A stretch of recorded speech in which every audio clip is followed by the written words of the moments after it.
हमारे सामने था।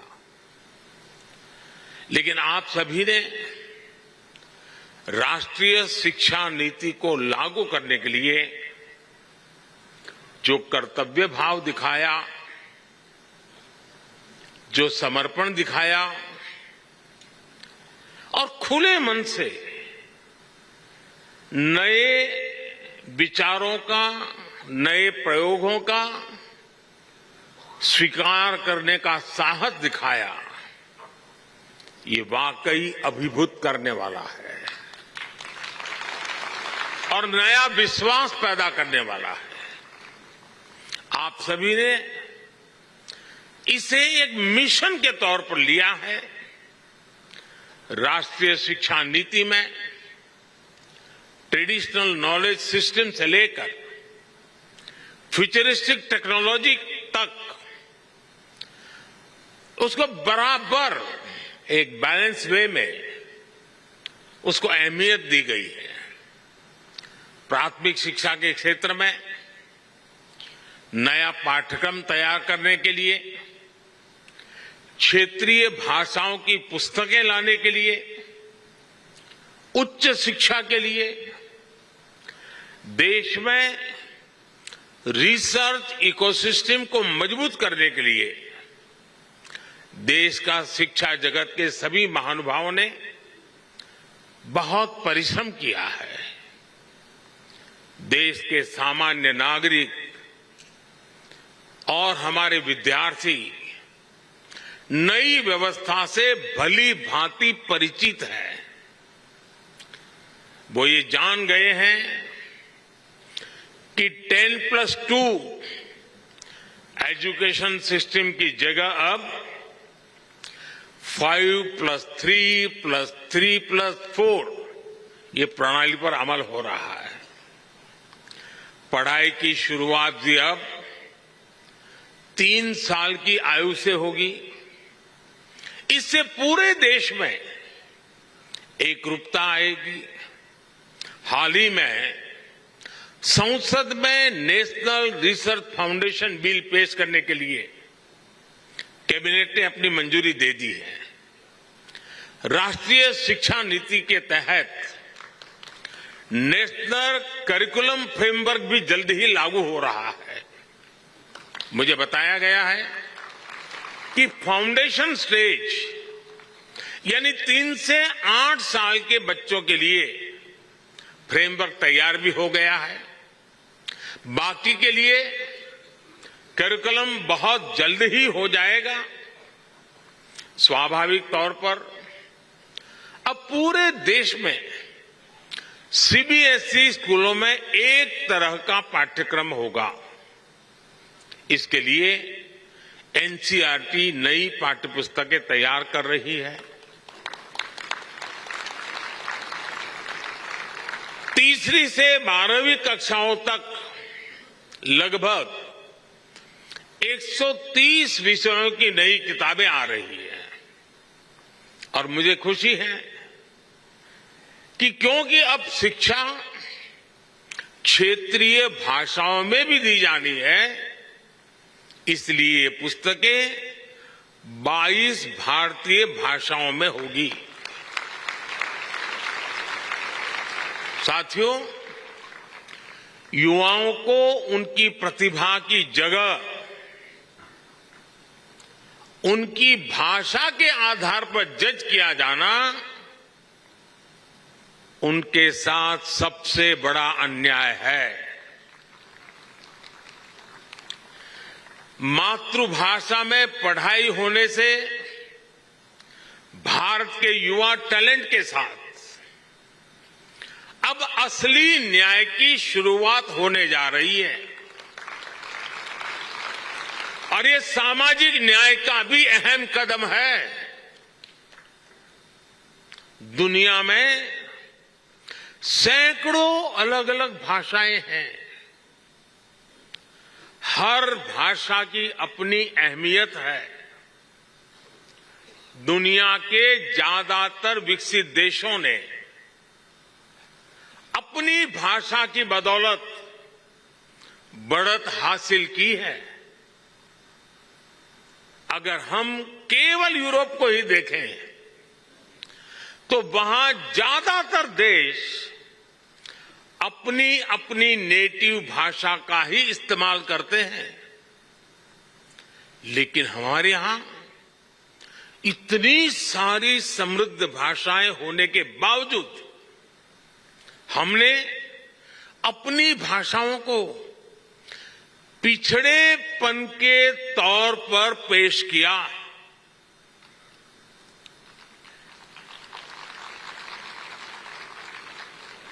इससे बड़ा दुर्भाग्य क्या हो सकता है? कोई कितना भी इनोवेटिव माइंड क्यों ना हो, अगर वो अंग्रेजी नहीं बोल सकता था तो उसकी प्रतिभा को जल्दी स्वीकार नहीं किया जाता था।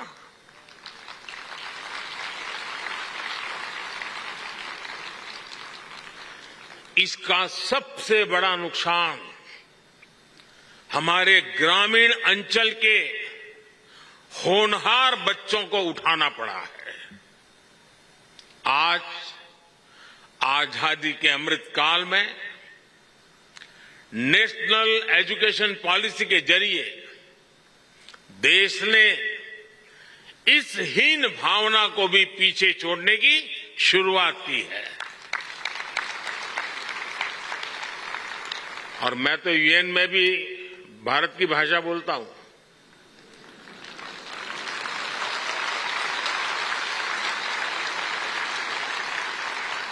सुनने वाले को ताली बजाने में देर लगेगी।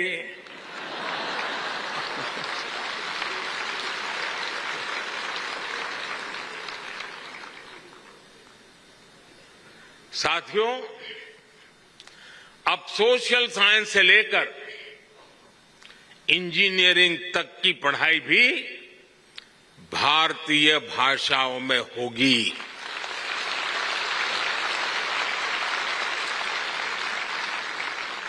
युवाओं के पास भाषा का आत्मविश्वास होगा तो उनका हुनर, उनकी प्रतिभा भी खुलकर के सामने आएगी। और इसका एक और लाभ देश को होगा। भाषा की राजनीति करके अपनी नफरत की दुकान चलाने वालों का भी शटर डाउन हो जाएगा।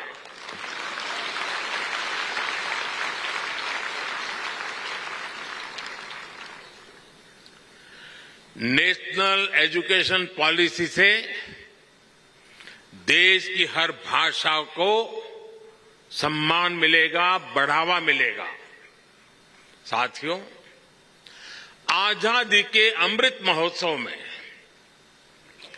आने वाले 25 साल बहुत ही महत्वपूर्ण है।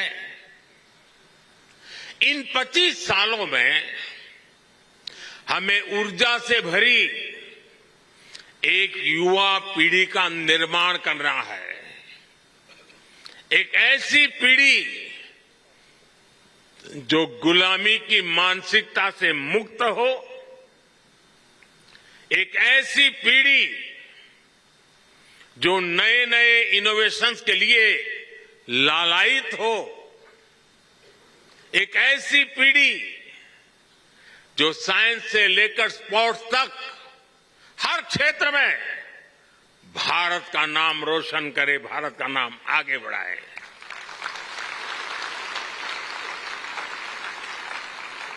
एक ऐसी पीढ़ी जो 21वीं सदी के भारत की आवश्यकताओं को समझते हुए अपना सामर्थ्य बढ़ाए, और एक ऐसी पीढ़ी जो कर्तव्य बोध से भरी हुई हो, अपने दायित्व को जानती हो, समझती हो। और इसमें राष्ट्रीय शिक्षा नीति की बहुत बड़ी भूमिका है। साथियों, क्वालिटी एजुकेशन की दुनिया में कई पैरामीटर्स हैं, लेकिन जब हम भारत की बात करते हैं तो हमारा एक बड़ा प्रयास है समानता। राष्ट्रीय शिक्षा नीति की प्राथमिकता है भारत के हर युवा को समान शिक्षा मिले, शिक्षा के समान अवसर मिले। जब हम समान शिक्षा और समान अवसरों की बात करते हैं तो ये जिम्मेदारी केवल स्कूल खोल देने मात्र से पूरी नहीं हो जाती। समान शिक्षा का मतलब है शिक्षा के साथ साथ संसाधनों तक समानता पहुंचनी चाहिए। समान शिक्षा का मतलब है हर बच्चे की समझ और चॉइस के हिसाब से उसे विकल्पों का मिलना। समान शिक्षा का मतलब है स्थान, वर्ग, क्षेत्र के कारण बच्चे शिक्षा से वंचित न रहे। इसलिए नेशनल एजुकेशन पॉलिसी का विजन ये है, देश का प्रयास ये है कि गांव, शहर, अमीर, गरीब हर वर्ग में युवाओं को एक जैसा अवसर मिले। आप देखिए पहले कितने ही बच्चे केवल इसलिए नहीं पढ़ पाते थे क्योंकि सुदूर क्षेत्रों में अच्छे स्कूल नहीं होते थे। लेकिन आज देश भर में हजारों स्कूलों को पीएम श्री स्कूल के तौर पर अपग्रेड किया जा रहा है। 5G के इस युग में ये आधुनिक हाईटेक स्कूल भारत के विद्यार्थियों को आधुनिक शिक्षा का माध्यम बनेंगे। आज आदिवासी इलाकों में एकलव्य आदिवासी स्कूल भी खोले जा रहे हैं। आज गांव-गांव इंटरनेट की सुविधा उपलब्ध है। दीक्षा, स्वयं और स्वयं प्रभा जैसे माध्यमों से दूर दराज के बच्चे पढ़ाई कर रहे हैं। अच्छे से अच्छी किताबें, क्रिएटिव लर्निंग टेक्निक्स हो, आज डिजिटल टेक्नोलॉजी के जरिए गांव-गांव ये नए विचार, नई व्यवस्था, नए अवसर उपलब्ध हो रहे हैं। यानी भारत में पढ़ाई के लिए जरूरी संसाधनों का गैप भी तेजी से खत्म हो रहा है। साथियों, आप जानते हैं नेशनल एजुकेशन पॉलिसी की एक बड़ी प्राथमिकता ये भी है कि शिक्षा केवल किताबों तक सीमित न रहे बल्कि प्रैक्टिकल लर्निंग इसका हिस्सा बने। इसके लिए वोकेशनल एजुकेशन को जनरल एजुकेशन के साथ इंटीग्रेट करने का काम भी हो रहा है। इसका सबसे बड़ा लाभ कमजोर, पिछड़े और ग्रामीण परिवेश के बच्चों को ज्यादा होगा। किताबी पढ़ाई के बोझ के कारण यही बच्चे सबसे ज्यादा पिछड़ते थे। लेकिन नई राष्ट्रीय शिक्षा नीति के तहत अब नए तरीकों से पढ़ाई होगी। ये पढ़ाई इंटरैक्टिव भी होगी, साथ साथ इंटरेस्टिंग भी होगी। पहले लैब और प्रैक्टिकल की सुविधा बहुत ही कम स्कूलों में उपलब्ध थी, लेकिन अब अटल टिंकरिंग लैब्स में 75 लाख से ज्यादा बच्चे साइंस और इनोवेशन सीख रहे हैं। साइंस अब सबके लिए समान रूप से सुलभ हो रही है। यही नन्हे वैज्ञानिक आगे चलकर देश के बड़े बड़े प्रोजेक्ट्स को लीड करेंगे, भारत को दुनिया का रिसर्च हब बनाएंगे।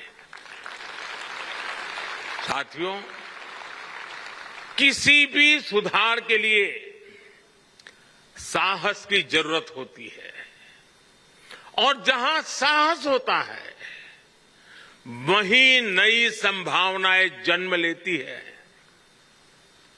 यही वजह है कि विश्व आज भारत को नई संभावनाओं की नर्सरी के रूप में देख रहा है। आज दुनिया जानती है कि जब सॉफ्टवेयर टेक्नोलॉजी की बात आएगी तो भविष्य भारत का है। दुनिया जानती है कि जब स्पेस टेक की बात होगी तो भारत की क्षमता का मुकाबला आसान नहीं है।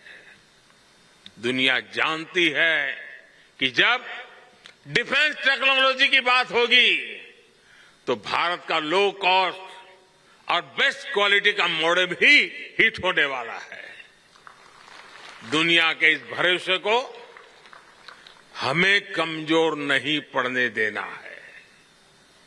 बीते वर्षों में जिस तेजी से भारत की औद्योगिक साख बढ़ी है, जिस तेजी से हमारे स्टार्टअप की धमक दुनिया में बढ़ी है, उसने हमारी शैक्षणिक संस्थाओं का सम्मान भी विश्व भर में बढ़ाया है।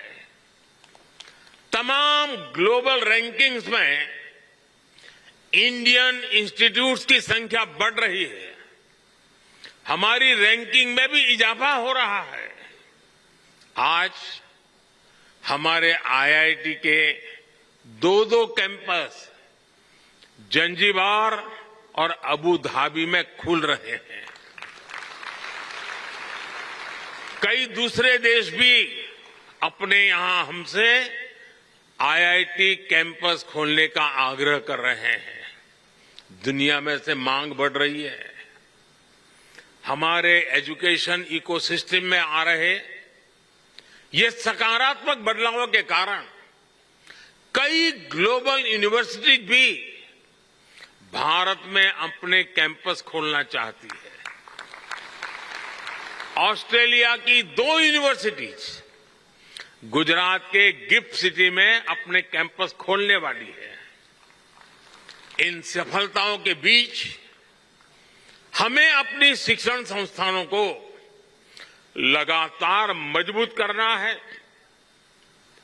इन्हें फ्यूचर रेडी बनाने के लिए निरंतर मेहनत करनी है। हमें हमारी इंस्टीट्यूट्स, हमारी यूनिवर्सिटीज, हमारे स्कूल्स और कॉलेजेस को इस रिवॉल्यूशन का केंद्र बनाना है। साथियों, समर्थ युवाओं का निर्माण सशक्त राष्ट्र के निर्माण की सबसे बड़ी गारंटी होती है,